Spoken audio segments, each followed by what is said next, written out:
Mensagens aos Jovens, capítulo 22. Advertência contra o ceticismo. Sinto a mais intensa angústia por causa de nossos jovens. Como alguém que conhece o perigo, advirto-lhes a não cair na armadilha de Satanás, mediante o pequeno conhecimento de ciência que possam haver adquirido. É melhor um coração puro e humilde do que todo conhecimento que lhe seja possível adquirir sem o temor do Senhor. Os jovens de hoje estão sujeitos a encontrar céticos e incrédulos aonde quer que forem, e quão necessário é que se achem preparados para informar, com mansidão e temor, a razão da esperança que possuem. Thomas Paine desceu ao túmulo, mas suas obras vivem ainda para trazer maldição sobre o mundo, e os que duvidam da veracidade da palavra de Deus colocarão as produções desses incrédulos nas mãos do jovem e inexperiente, para lhe encher o coração da venenosa atmosfera da dúvida. O espírito de Satanás atua por meio de homens ímpios para lhe levarem avante os planos para a ruína das pessoas. Convívio com os céticos. Vivemos numa época de licenciosidade e homens e jovens são ousados no pecado. A menos que nossos jovens sejam religiosamente guardados, a não ser que sejam fortalecidos com firmes princípios, que um cuidado maior seja manifesto na escolha de suas companhias e das leituras que lhes alimentam a mente, se encontrarão expostos a uma sociedade cuja moral é corrupta como a dos habitantes de Sodoma. A aparência do povo do mundo pode ser muito atrativa, mas se estão continuamente lançando insinuações contra a Bíblia, são companheiros perigosos, pois sempre buscarão destruir os fundamentos da fé de vocês, corromper a consciência da antiga religião evangélica. Muitas vezes, os jovens entram em contato com os que têm tendências céticas, e os pais ignoram isso até que a terrível obra do mal se acha consumada, e o jovem fica arruinado. Os jovens devem ser cuidadosamente instruídos, para que não sejam enganados quanto ao verdadeiro caráter dessas pessoas, e não formem amizades com essa classe, ou lhes escutem as palavras de zombaria e engano. A menos que os nossos jovens possuam valor moral para cortar suas ligações com tais pessoas ao lhes descobrirem a incredulidade, serão enlaçados, pensando e falando como seus companheiros, referindo-se levianamente à religião, à fé da Bíblia. Confiança própria e cegueira. Fossem abertos os olhos dos iludidos jovens e eles veriam o exultante olhar de Satanás diante de seu sucesso em arruinar almas. Por todos os meios possíveis procura ele adaptar suas tentações às várias disposições e circunstâncias daqueles a quem deseja envolver. Experimentará todos os truques, e se os alvos dessas tentações não buscarem a Deus, serão cegados por seus enganos, ficarão confiantes em si mesmos, presunçosos e na ignorância de sua condição e perigo. Chegarão em breve a desprezar a fé uma vez dada aos santos. Falo aos jovens como uma pessoa que sabe, uma pessoa a quem o Senhor tem manifestado os perigos que se encontram em seu caminho. A confiança própria os conduzirá às armadilhas do inimigo. Os jovens não pedem conselhos a Deus, nem fazem dele seu refúgio e fortaleza.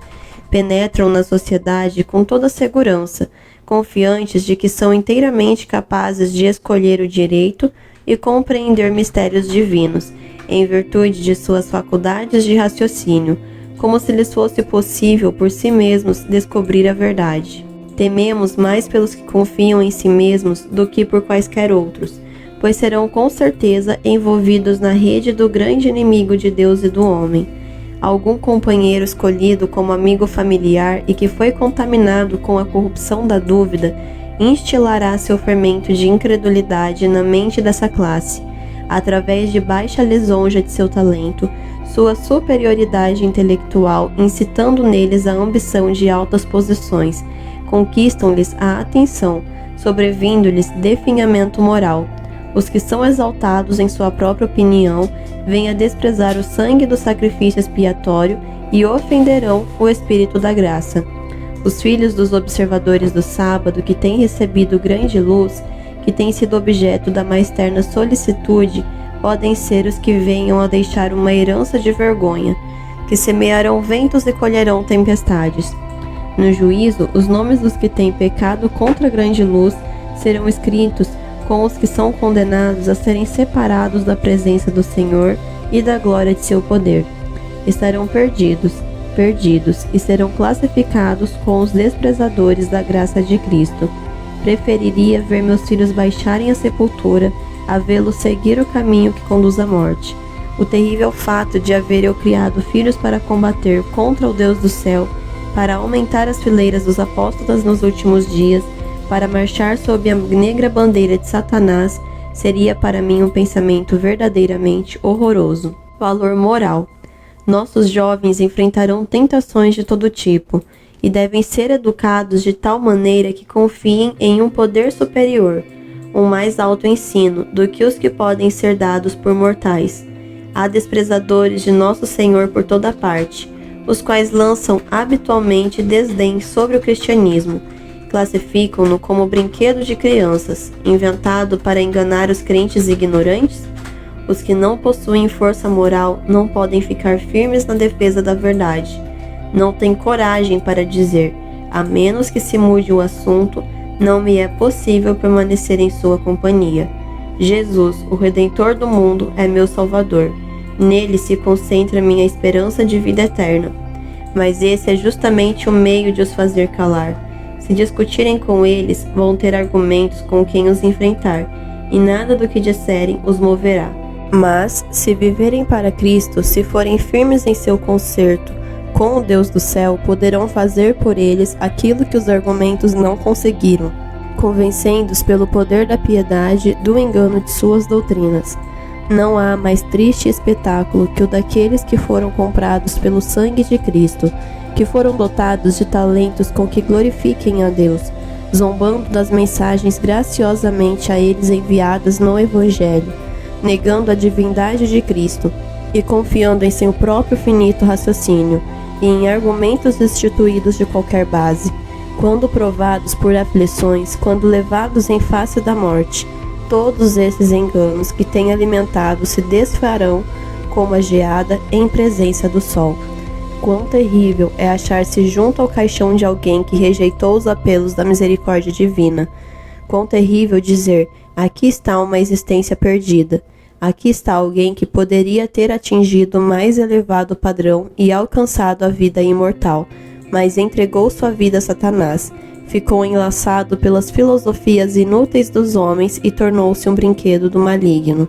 A esperança do cristão é como uma âncora para a alma, segura e firme, e penetra para além do véu, onde Cristo, o precursor, entrou por nós.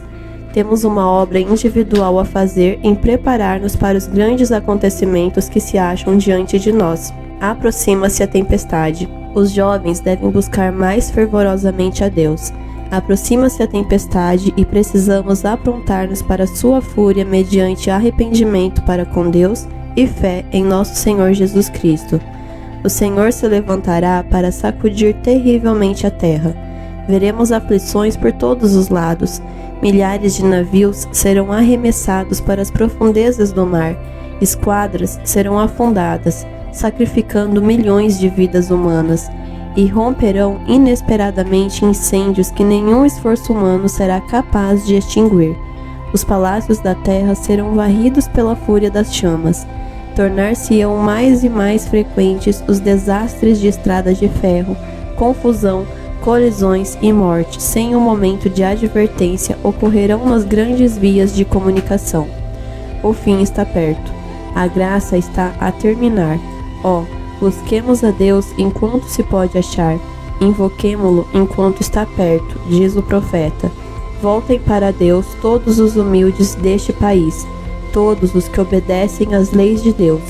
Façam o que é direito e sejam humildes. Talvez assim vocês escapem do castigo no dia da ira do Senhor. Sofonias 2:3. Dependência diária de Deus. Ao se levantarem pela manhã, acaso experimentam o senso de sua impotência, sua necessidade de forças vindas de Deus? Humilde e sinceramente expõem vocês suas necessidades ao Pai Celeste?